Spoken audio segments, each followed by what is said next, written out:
राज्यामध्ये महायुतीची सत्ता आल्यानंतर महाराष्ट्र राज्याचे मुख्यमंत्री व गृहमंत्री देवेंद्र फडणवीस यांनी राज्यातील घुसखोर बांगलादेशी आणि रोहिंग्या मुसलमानांची शोध मोहीम सुरू करण्याचे आदेश दिले। राज्यासह सांगली जिल्ह्यामध्ये हजारो बांगलादेशी आणि रोहिंगे घुसखोर मुसलमानी जिल्ह्यातल्या लोकांचा रोजगार, नोकऱ्या, निवारा हिसकावून घेत आहेत। त्याचबरोबर या बांगलादेशी, रोहिंग्या मुसलमानी यांच्यामुळे देशाला अंतर्गत धोका निर्माण झाला आहे। अशा लोकांची शोध मोहीम राबवून त्यांच्यावर कारवाई करण्यात यावी या मागणीसाठी आज सांगलीत हिंदू एकता आंदोलनाच्या वतीने मोर्चा काढण्यात आलाय। शहरातील राम मंदिर चौकीतून सुरू झालेला मोर्चा मारुती चौक येथे आला। यानंतर मोर्चाचं सभेत रूपांतर झालं। यावेळी बोलताना नितीन शिंदे म्हणाले, जिल्ह्यातील घुसखोर बांगलादेशी आणि रोहिंग्या मुसलमानांची शोध मोहीम राबवून त्यांना या देशाबाहेर काढावे आणि या बांगलादेशींना Aadhaar card, PAN card, ration card कोणी बनवून दिलं याचा शोध घेऊन त्यांच्यावर देशद्रोहाचा गुन्हा दाखल करा या मागणीसाठी आणि त्याचबरोबर गेले अनेक दिवस बांगलादेशातील इस्कॉनचे प्रमुख पुजारी चिन्मय कृष्णदास यांना तुरुंगात डांबून ठेवले, त्यांची ताबडतोब सुटका करावी यांसह विविध मागण्यांसाठी हा मोर्चा काढण्यात आलाय। या मोर्चामध्ये सर्व हिंदुत्ववादी संघटना आणि पक्ष सहभागी झाले।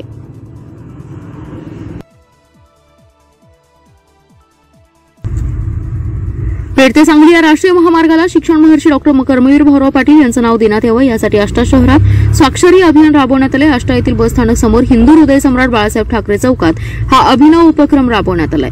सदर अभियानाचं आयोजन आष्ट्यातील सामाजिक क्षेत्रात अग्रेसर असणाऱ्या शिवसम्राट फाउंडेशनच्या वतीने करण्यात आलं।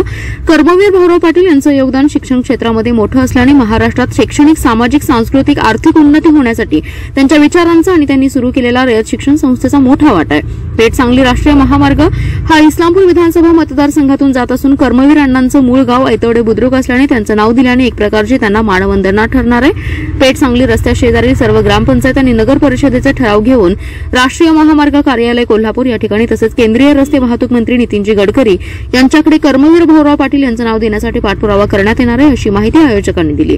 या अभियानात सामाजिक, राजकीय, कृषी, सहकार अशा विविध क्षेत्रातील मान्यवरांनी सहभाग घेतला।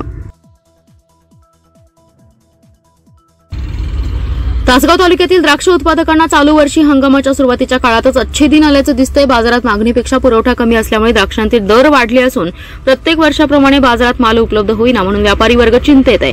यंदा हंगाम 1 महिना उशिरा सुरू झालाय। घाट माथ्यावरील द्राक्ष शेतीला चांगला भाव मिळताना दिसतोय। मालासाठी व्यापारी वर्गाकडून थेट उत्पादकांशी संपर्क साधला जातोय। अनेक शेतकऱ्यांना माल देण्याबाबत विनंती केली जाते। तासगाव तालुका म्हणजे द्राक्ष पंढरी येथील द्राक्षांची भुरळ जगभरातील खवय्यांनी चालू वर्षी तालुक्यात द्राक्षांची आगाप छाटणी येण्याच्या काळातच अवकाळी पावसाने धुमाकूळ घातला। निसर्गापुढे हतबल शेतकऱ्यांनी आगाप छाटण्या घेतल्या नाहीत। परिणामी द्राक्ष उत्पादनात कमालीची घट दिसून येते। बाजारपेठेत द्राक्षाला मोठ्या प्रमाणात मागणी आहे, मात्र उत्पादन कमी असल्यामुळे मागणीनुसार पुरवठा होत नाही, त्यामुळे द्राक्षाचे दर वाढल्याचं दिसतंय। मागणीनुसार द्राक्ष मालाचा पुरवठा होत नसल्यामुळे बाजारात द्राक्षांची टंचाई निर्माण झाली आहे, त्यामुळे द्राक्षाला अच्छे दिन आलेत। प्रतिपेटी 400 ते 550 रुपये बाजारभाव शेतकऱ्यांना मिळतो। यामुळे संकटावर मात करून द्राक्ष उत्पादन घेतलेल्या शेतकऱ्यांच्यात आनंदाचं वातावरण आहे।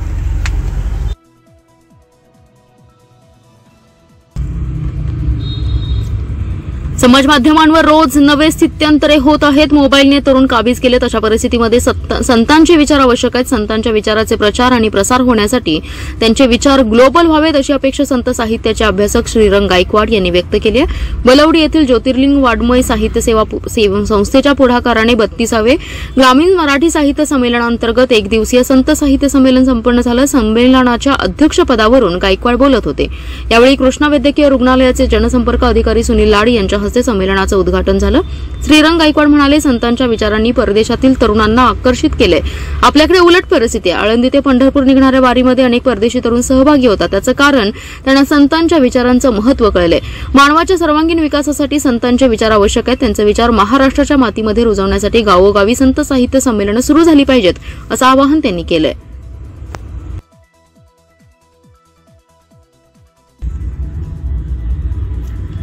कर्णापोली चौकी ते शिवशंभ चौकापर्यंतचा रस्ता खड्डेमय झाला। या रस्त्यावर मोठ्या प्रमाणात खड्डे पडले असून अनेक अपघात देखील झालेत। पुराच्या पाण्यामुळे हा रस्ता खराब होता।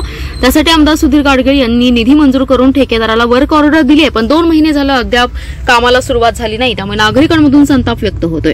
कडेगाव पलूस या शहरातून सांगली शहरात येण्यासाठी असलेला हा प्रमुख रस्ता नुकताच आलेल्या महापुरामुळे या रस्ता पाण्याखाली होता, त्यामुळे या रस्त्यावर प्रचंड खड्डे पडलेत। मात्र आता रस्त्यावरील खड्डे मुजवले गेले नाहीत। हा रस्ता शहराचा मुख्य राजमार्ग असल्यामुळे या रस्त्यावरून शहरात ये जा करणाऱ्या वाहनांची संख्या जास्त आहे. शिवाय माल वाहतूक वाहने देखील याच रस्त्यावर जातात, त्यामुळे अपघात होऊ लागले. शिवाय रस्त्यावर वाहने जातात त्यावेळी प्रचंड धूळ खडी मोठ्या प्रमाणात उडते. नोव्हेंबरच्या पहिल्या आठवड्यात हा रस्ता काँक्रिटीकरण करणं आणि पुलाची उंची वाढवण्यासाठी सुधीर गाडगीळ यांनी निधी मंजूर केला होता. ठेकेदाराला 2 महिन्यापूर्वी वर्क ऑर्डर देखील दिली आहे, मात्र अद्याप या कामाला सुरुवात झाली नाही. त्यामुळे या भागातील सामाजिक कर्ते विशाल हिप्परकर यांनी सार्वजनिक बांधकाम विभागाच्या अधिकाऱ्यांना निवेदन देऊन रस्त्याचं काम सुरू करण्याची मागणी केली आहे. काम सुरू न झाल्यास रस्त्यावर बसून नागरिकांसह आंदोलन करण्याचा इशारा विशाल हिप्परकर यांनी दिलाय.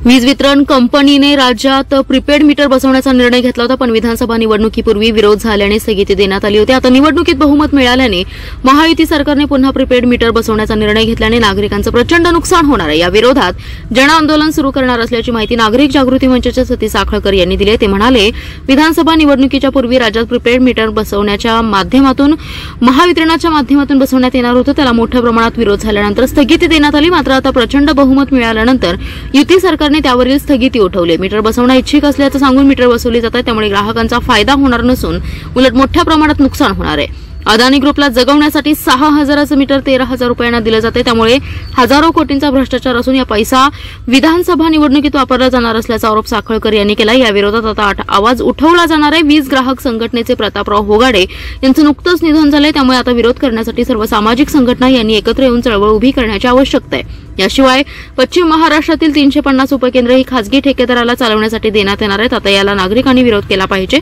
आता गप्प बसाल तर भविष्यात पश्चाताप कराल, त्यामुळे जन आंदोलनात सर्वांनी सहभागी व्हावं असे आवाहन सतीश साखळकर यांनी केलंय. तासगाव येथे गांजा विक्रीसाठी घेऊन येत असताना एकाला तासगाव भिवघाट रस्त्यावर पुंदी फाटा येथे पकडण्यात तासगाव पोलिसांना यश आलंय. त्याच्याकडून 2 लाख रुपये किमतीचा गांजा जप्त करण्यात आलाय. ही कारवाई शनिवारी रात्री 9 वाजता करण्यात आली. या प्रकरणी सुनील बुधावले याच्या विरोधात गुन्हा दाखल करण्याचं काम रात्री उशिरापर्यंत सुरू होतं.